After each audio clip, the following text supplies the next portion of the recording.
the Metro on 1019 WDET. I'm Tia Graham. The Detroit Institute of Arts is a world-class museum that features work from some of the most well-known names in contemporary art: Warhol, Picasso, Van Gogh, Rivera, just to name a few. It also features an extensive Indigenous Americas collection with artifacts from South, Central, and North America. But something that hasn't been on display is Native American art from the Great Lakes region, and that is until now. Contemporary Anishinaabe art, a continuation, opens this Sunday and runs through April 5th next year. The Detroit Institute of Arts and Wayne State University, where WDET broadcasts from, rest on Wawayatanag, the ancestral and contemporary homeland of the Three Fires Confederacy. Anishinaabe people, that's who make up the Three Fires Confederacy, and this includes the Ojibwe, the Odawa, and the Potawatomi tribes. The exhibition features 60 artists and over 90 works in mediums from textiles to film, all created by Anishinaabe artists. Joining me now to discuss the exhibition are Denene de Quintal, Assistant Curator of Native American Art at the DIA, and Salvador Salort-Pons, the museum's director. Denene, Salvador, welcome to the Metro. Thank you. Thank you very much. Thanks for having us. Of course. Now, Salvador, this is your second time back around here, and you were excited to talk about this particular exhibition when you were here last time. The DIA website says the exhibition will challenge perceptions of how Native American art should be seen and interpreted. What perceptions are being challenged with this exhibition? That's a really good point. I mean, we work very closely with Dr. de Quintal, who is our associate curator of Native American art, and an advisory committee made up of different artists that represented the tribes. For us, it was fundamental to really curate an exhibition that included the works and the artists that the Native American communities wanted, and also working with them, co-curating with them to share the stories, the narratives that they feel are important for us to know and that they want the world to know. And the museum is becoming this platform. So I believe that these stories, these narratives, these messages, this amazing art is going to challenge some preconceptions. Yes.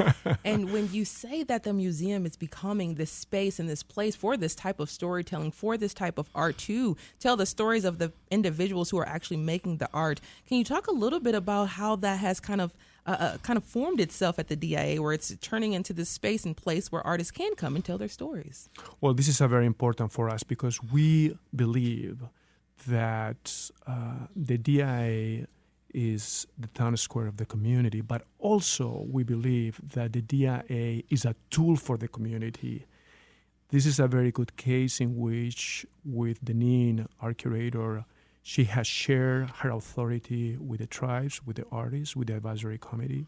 And by sharing that authority, we get it back from them, and we become a place for the community where their stories are told the way they want. The way they want. And Denene, one thing that jumps out about this exhibition is that it is curated with guidance from the Advisory Council of the Three Fires Confederacy. What was that process like? The process was collaborative, and that's something that has to, take precedent when we're doing a Native American exhibition, especially hearing and accentuating and make sure that we are putting together an exhibition that tells the stories that the artists and the communities want to be told.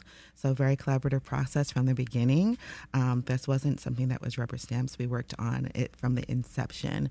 The advisors worked with us to develop the themes for the exhibition, as well as to select the artwork and recommend the stories that they wanted to see shown, as well as emphasizing one of the important aspects of the exhibition was to forefront Anishinaabe, which is the language of Anishinaabe people. So we have a lot of we have a lot of stations throughout the exhibition that teaches people how to say Anishinaabe words and understand concepts of Anishinaabe culture. Which is, making me super excited, number one, because as I was going through and I'm studying and practicing how to make sure I'm saying the names properly and trying to really to enunciate these words properly. And I thought to myself, we should already have known these things because they should have been built into our awareness of what's going on around us here in the city of Detroit, which is not the name of the city of Detroit. But Denene, let's talk a little bit about those artists whose work is featured in the exhibition. How did you select the artists? Of course, you just talked about it being a collaborative effort, but how did you select those artists? And can you describe one of the pieces in the exhibition that really exemplifies what you're going for? Most definitely. The artist and the show was actually something that I asked Salvador to think about once I first arrived at the institution. I felt that as the steward of the Native American collection, especially being in the Detroit area, Michigan as well, that the first large major exhibition of art at the DIA in over 30 years should focus on the Anishinaabe community. We were also approached by two of the artists that are in the exhibition, Jason Quigno and Kelly Church, with the same requests. They asked us if we would think about and considered doing a show about contemporary Anishinaabe art. And from that point in time, we received recommendations as to artists who could possibly participate in the exhibition. And we sent out a list, an invitation to these artists, but the invitation was shared far and wide, so it wasn't a select. It became a wider invitation to multiple artists who are Anishinaabe to participate in the show. And then we worked together with the committee to select the artworks for the show. And originally, it was supposed to only include 40 works, but the artworks that were presented were so amazing that we had to include much more than 40. And of course, there was a limitation and it was hard to get there, but we were required by the space. And your other question was an artwork that kind of represents the show.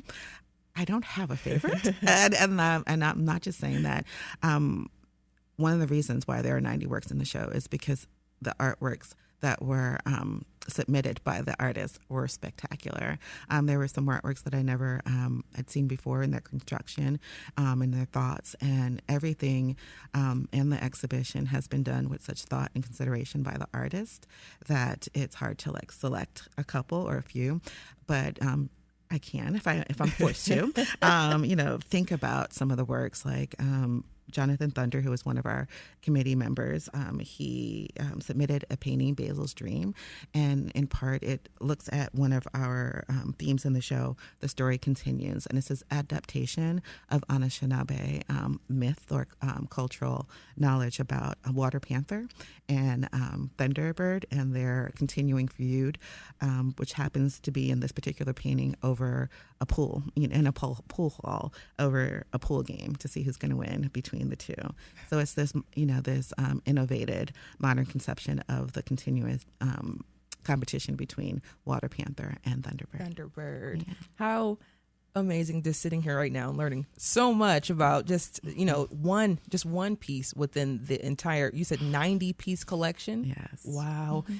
And Denene, just sticking with you for a moment, the exhibition features contemporary art, meaning it is art from our present moment, from today, as opposed to artifacts that are in the DIA's Indigenous America's collection, where we're used to seeing some of the past works. Can you talk about the difference between that part of the museum's permanent collection and this exhibition? Most definitely. So the galleries of the Native North American collection and the Ancient Indigenous Americas collection, which focuses on South and Central America, Native North America being North America. We have 4,000 total works in the collection, broken down by 2,500 Native North American, 1,500 Ancient Indigenous Americas. So in the gallery space, we have about 300 cultural items, but they are also contemporary items. So we have a mixture of cultural items as well as contemporary artworks. For this particular exhibition, the majority of the works are contemporary art. And that was a choice made by the artists themselves because they wanted people to have an index, because there was a thought that we can't keep on going back to the past in order for people to understand the present. There has to be a continuation. That's part of where the show's title comes from, of understanding about Native American art. The oldest artwork in the show is a work done by Mary Ammonia Lewis, who is Anishinaabe and African American, and that's from 1863. But that was selected because she is a known artist, and that's some place to also index the continuation of artistry in Anishinaabe people and communities as well. The focus on contemporary art is to show the present, that artists have been inspired and incorporate past techniques in their work, but they are grafted in the future as well. And we want to be able to show that these artists continue and have continued to produce artistry from their communities. Since the 1850s, you said and, that, yes, and beyond and onward. That's amazing. Yeah. And Salvador, bringing you back into this conversation as well. It's been 30 years since a major exhibition featuring Native American art was on display at the DIA. Why do you think now is the appropriate time to do it? I think it's the time that we have the talent to do it. We have the resources to do it. I want to say that this is we have deployed very significant resources to do this exhibition, and because we wanted to make sure that we could be as ambitious and have the necessary impact in the community. And I think having the talent, having the resources, and having the community behind has really given us the opportunity to do it now at the possible highest level. Yes.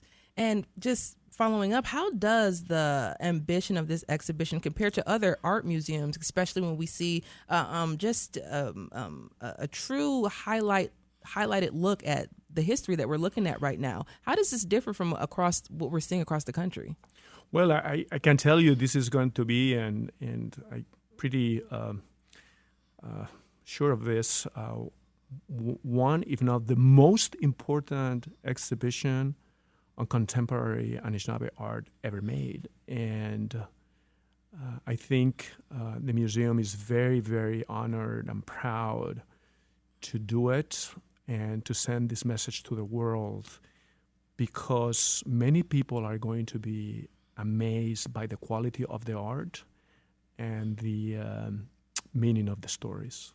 Yeah, oftentimes when we're talking about indigenous cultures within North America, South America, but when we talk about it, it's so often that we're looking at it through the lens of the past. We rarely stop to think, hey, what about right now? What's going on right now within the culture, within the space? And and it sounds like from what we're talking about right now, Denene and Salvador, is this look at what's happening today and making sure that we continue onwards towards the future, still continuing these conversations that we're going to have after seeing this exhibition. Yes, and I think one of the museum's decisions that has been obviously done in conjunction with Denene is that the DI is now focusing on collecting contemporary Native American art. Mm-hmm. Denene has been able to add around 45 pieces in the collection in the last years, and we have actually spent seven figures on these acquisitions. So it's quite unbelievable what the museum is doing and our commitment. But again, this is good because we have the talent. This is good because we feel we have the resources now to do it, and that the community is asking us to do it. I mean, the museum is always thinking, what can we do to serve our communities? We have our ability to listen, to meet the community, and make sure that the museum goes where the community needs are, and we deliver in that point. And I think this is a great example of that. And we're talking about a new exhibition coming to Detroit Institute of Arts, Contemporary Anishinaabe Art, a continuation. I'm joined by the exhibition's curator, Dr. Denene de Quintal, Assistant Curator of Native American Art at the DIA, and Salvador Salort-Pons, the museum's director. Now, Denene, How has storytelling in Indigenous history and art changed over the years? Is it more common for Indigenous artists to reach mainstream audiences now, like with this particular exhibition? Most definitely. And I feel as if Indigenous artists, Native American artists have been reaching the mainstream for the last few years, but they might not necessarily have been getting the attention that they deserve. And this is one of the aspects of this exhibition, to bring the stories and these artists to the forefront of these conversations. And I think that this is going to be very eye-opening to a lot of communities about what work has been and continues to be done by these artists. And just being in the position that you're in right now, and just, everything that we're seeing in terms of exhibitions and who's being highlighted and who's at the center of the conversation, and the research and the work that you've been able to do in order to collect these stories and collect the artists and bringing them all together into one space. Can you talk about the feeling that you've been able to gather from the artists within the exhibition who've been able to see their work in a space like the DIA, which, once again, it's been 30 years since we've seen it in such a robust way? A lot of the artists are excited that they are going to be able to tell the stories from their own viewpoints, as well as to counteract stereotypes that might have been associated with Native American art as well, and also to highlight community, culture, and language. And as I mentioned, the ability to highlight Anishinaabe is one of the most important aspects. And now, I would say, but can you just say it one more time for me? What is the name of the language? Anishinaabe. Moan. Okay. And Denene, United States history, it has been extremely slanted in school textbooks and in the media and entertainment. The true history of this torn relationship that this country has had with its original inhabitants, the indigenous people, has been erased. And the reality of broken treaties and genocide of Native people in the U.S., including right here in Michigan, they have gone unnoticed or just forgotten. So as a curator, I imagine there is a high moral or emotional burden on yourself to make sure that you get it right. Since the representation of art, especially when we talk about Indigenous art, how do you go about getting it right? You try to get it right, but in part, you have to have the important conversations and let the community speak for themselves. And I think that through multiple voices, not just one, you get a truer picture and truer depiction of history. And in part with contemporary Anishinaabe art, a continuation, we're looking at a majority of United States-based artists. We're looking at the relationship that these artists, their tribes, their communities have had with the United States, their individual states, and their treaty rights, and how in certain aspects, treaty rights have allowed communication between nations, which tribes are, with the United States, in order to protect their natural resources, many of which you'll see being utilized to make some of the artworks. So those conversations you'll see and you'll hear throughout the exhibition how Kelly Church, for example, one of the artists in the exhibition, is able to collect the fibers and the materials utilized to make her baskets, and that's part of treaty rights. And that's going to come to the forefront for a lot of people to see that treaties have and continue to exist, and how they have or have not been honored by the United States and specific states in the conversation. I'm just sitting here learning so much. I just want to sit back and listen to you talk, like literally just about this entire exhibit and the work that you've been able to uncover and do, and just the connections you've been able to make and the people you've been able to meet. I know we're getting down to the end here, but Denene, something we talk about a lot on this show, our third spaces. Museums and galleries and museums often serve as places that the public can go and meet and be exposed to new ideas, and in this case, art. And I think about just the gallery space where you can sit down in a cafe and do your work from the DIA. And there's all these other places, all these other spaces within the DIA that are mixed use, which really, really enjoy. What kind of programming will there be along the way with the exhibition, Denene? There's going to be a lot, and we're really excited about it. And as you can hear it in my voice, we're actually going to be our first, we're going to have a film series that's associated with the exhibition, and the first film we'll be showing is Star Wars A New Hope, that's dubbed in Anishinaabe. So there's another opportunity to engage with Anishinaabe. We'll also have the rap artist Thomas X. He'll be doing a residency at the institution. The famous author Angeline Booley, who wrote The Firekeeper's Daughter. She'll be premiering her new book at the institution on Indigenous Peoples Day. We're going to have songs in Anishinaabe by the woman who translated all of our labels. Our labels are all translated into Anishinaabe as well. So we're going to have our translator, and she and her husband actually sing songs in Anishinaabe. One of my favorite is Elvis's Return to Sender. So you get to learn Anishinaabe through songs that you might already be aware of as well. But DIA.org has a list of all of our programs associated. There'll be a lot for the exhibition. I have so many questions. Star Wars, number one. Why Star Wars? I mean, that's one of my favorites. I was born May 4th, so I love that. May the 4th be with you. Right, May the 4th be with you. Well, it was, Lucas Enterprises has been one of the entities within the United States who has translated their movies, especially Star Wars: A New Hope, into indigenous languages. It's also available in Denene, also known as Navajo as well. So it's a great way in which to engage people in, learning a language through something that they might already know, which is Star Wars. Mm-hmm. I love that so much. And before I let you both go, Salvador, just bringing you back into the conversation, just 30 years. This is a huge statement for the museum. It's opening up this Sunday. You're going to have, of course, I know you're going to have just a giant celebration of the opening of the exhibition. So just talk about just the work that's gone into it and what you hope the public takes away from just learning as much as they possibly can about the indigenous tribe. We're going to get it right. We're going to get that right. But the indigenous tribe and telling their story. Yeah, I think what we really want the audience is to have this understanding, authentic, factual, truth understanding of the Anishinaabe, their art, their stories.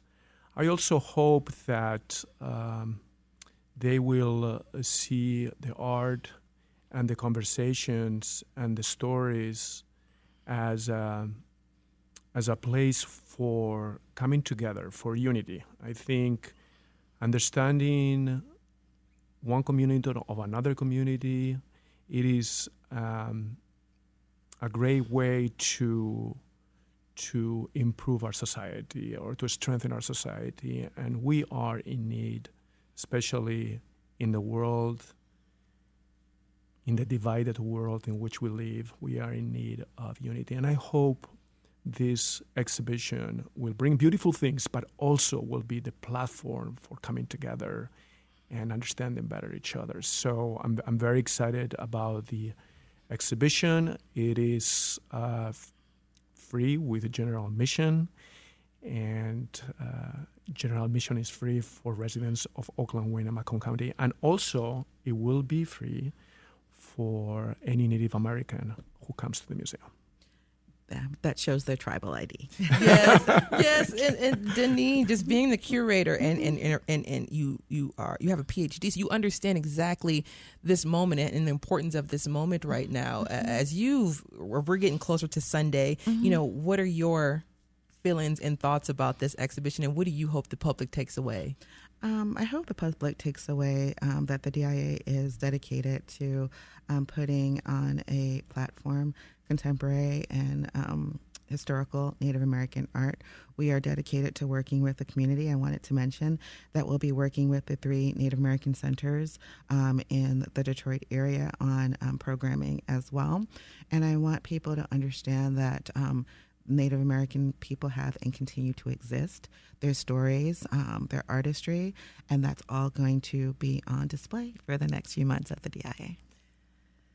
Dr. Denene de Quintal is Assistant Curator of Native American Art at the Detroit Institute of Arts, and Salvador Salort-Pons is the Director of the museum. I want to say thank you so much for joining us on the Metro and talking to us a little bit more about this amazing exhibition opening up, Contemporary Anishinaabe Art, a continuation, which opens Sunday and runs through April 5th of next year. Thank you so much for being here. Thank you.